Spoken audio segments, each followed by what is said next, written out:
The text message glowed on my phone screen. We're keeping Christmas exclusive this year. No unsuccessful people. You understand. Mom's words were followed by a string of champagne glass emojis, as if that somehow softened the blow. I sat in my corner office on the 50th floor of Thompson Tower, named after me, though my family didn't know that.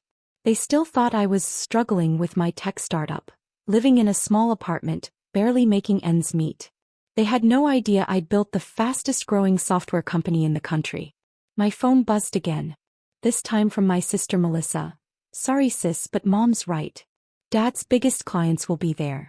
We can't have them seeing any struggling family members. I smiled thinking about those clients, especially Anderson Global, the multinational corporation that Dad had been courting for 20 years. The same corporation my company had quietly acquired last week for $8.2 billion. Another message from Mom: don't try to crash it. Security has a guest list. Of course they did, at the luxury hotel I owned. My assistant knocked on my door. Ms. Thompson? The Anderson Global Integration team is ready for your signature on the final documents. Thank you, Sarah. And the Christmas party arrangements. Everything's set. Your family has booked the grand ballroom for Christmas Eve.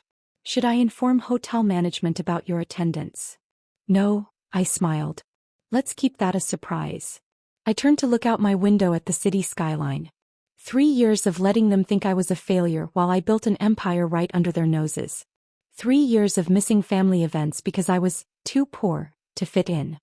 3 years of listening to them brag about Melissa's middle management job at a dying corporation. My phone lit up with a news alert. Tech mogul Emma Thompson named Forbes 30 under 30. Below it was a silhouetted photo. I'd always kept my identity private, adding to the mystery of my success. Mom sent another text. We're expecting Anderson Global's CEO. Try to understand, we can't have anything embarrassing happening. If she only knew that I'd fired that CEO 3 days ago. Christmas Eve was approaching, and with it, the moment when they'd finally learn who their unsuccessful daughter really was.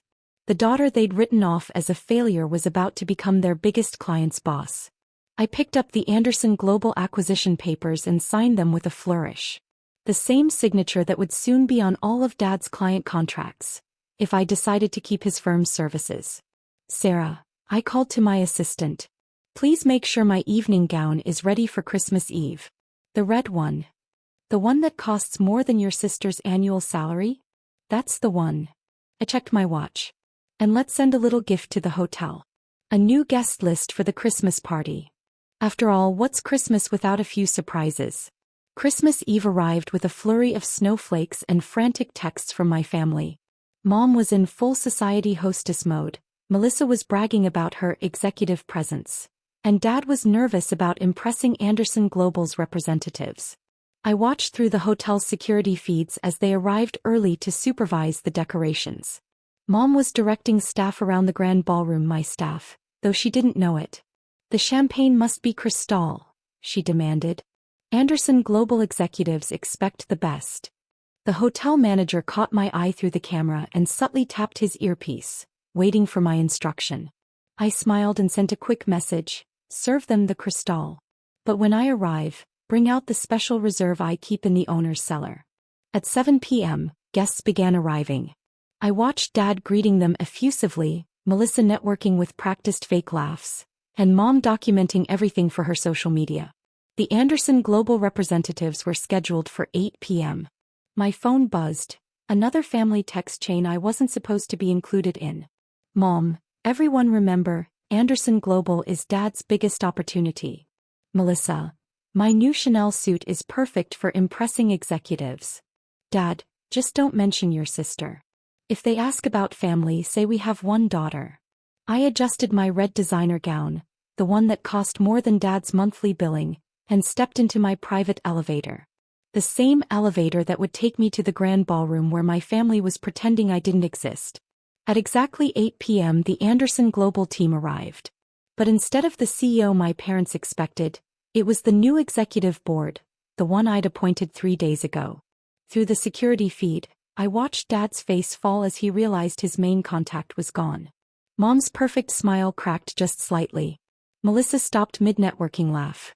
Where's Charles? Dad asked the new board chairman anxiously, referring to the old CEO. Oh, haven't you heard? The chairman replied. We have new ownership. Everything's changing. Mom grabbed Dad's arm. New ownership? But who? The chairman checked his watch. Actually, she should be here any minute. Our new CEO likes to make an entrance. That was my cue. The grand doors opened and I stepped into the ballroom. The red gown caught the light perfectly, diamonds at my throat that cost more than their house. The room fell silent as I walked in, the mysterious tech mogul finally revealed. Dad's champagne glass slipped from his fingers, shattering on the marble floor. Emma. Melissa squeaked. Good evening, everyone. I nodded to the Anderson Global Board, who respectfully stood. I apologize for the delay in introducing myself as your new owner. Owner. Mom's voice was barely a whisper. His mom. Anderson Global is just the latest acquisition in my portfolio.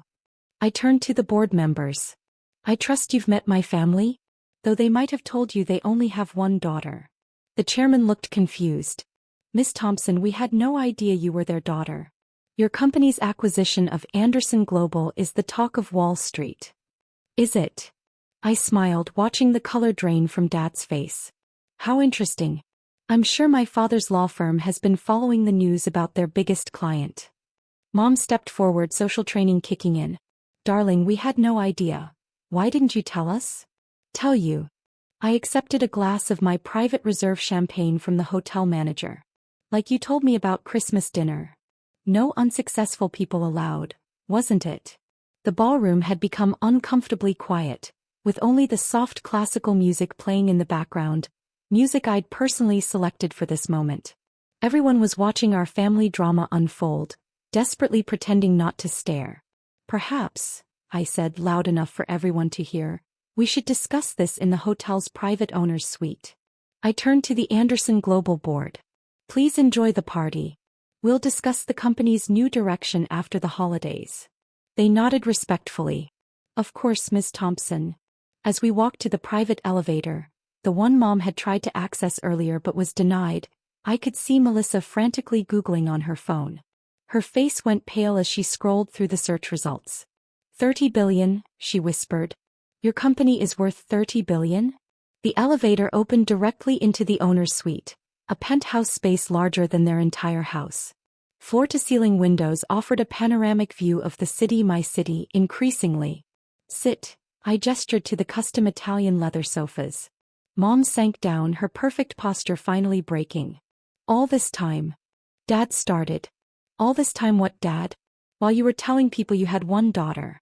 While you were ashamed of your failing child. I walked to the wine cellar and pulled out a bottle worth more than his car.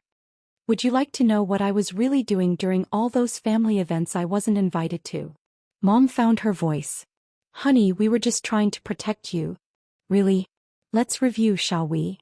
I pressed a button and the room's hidden screens came to life, displaying their social media posts, texts, and emails about me over the years.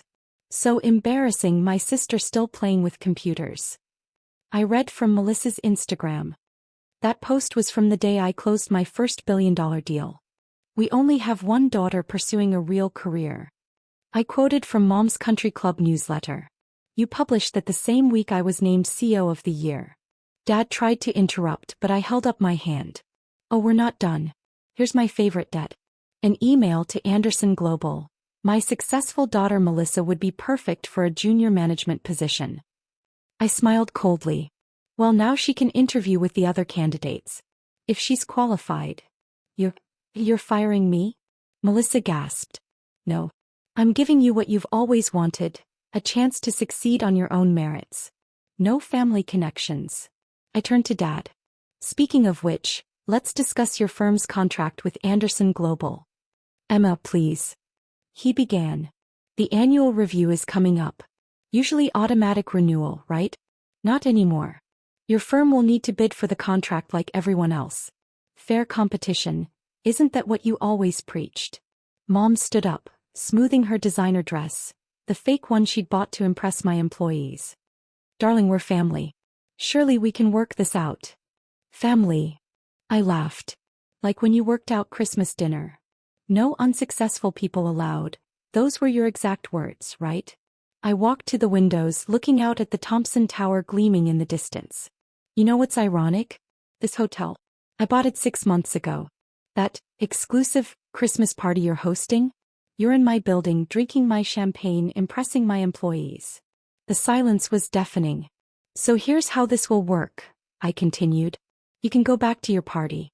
Keep pretending you're the influential family you've always claimed to be. But remember, every client in that room now works for me. Every contract your firm handles is at my discretion. Every social connection you've cultivated is my employee. What do you want from us? Dad asked quietly. Nothing. I turned back to face them. That's the beauty of success, real success. I don't need anything from you anymore. Not your approval, not your connections, not your love. I pressed the elevator button. Enjoy the party. The hotel staff will be happy to help you maintain your illusions. After all, I pay them to be professional. As they stood to leave, broken and humbled, I added one final twist. Oh, and Mom?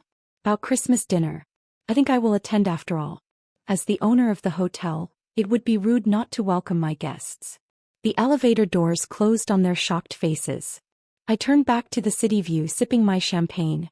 Sometimes the best revenge isn't proving people wrong, it's letting them discover just how wrong they were all by themselves. After all, success isn't about who you exclude.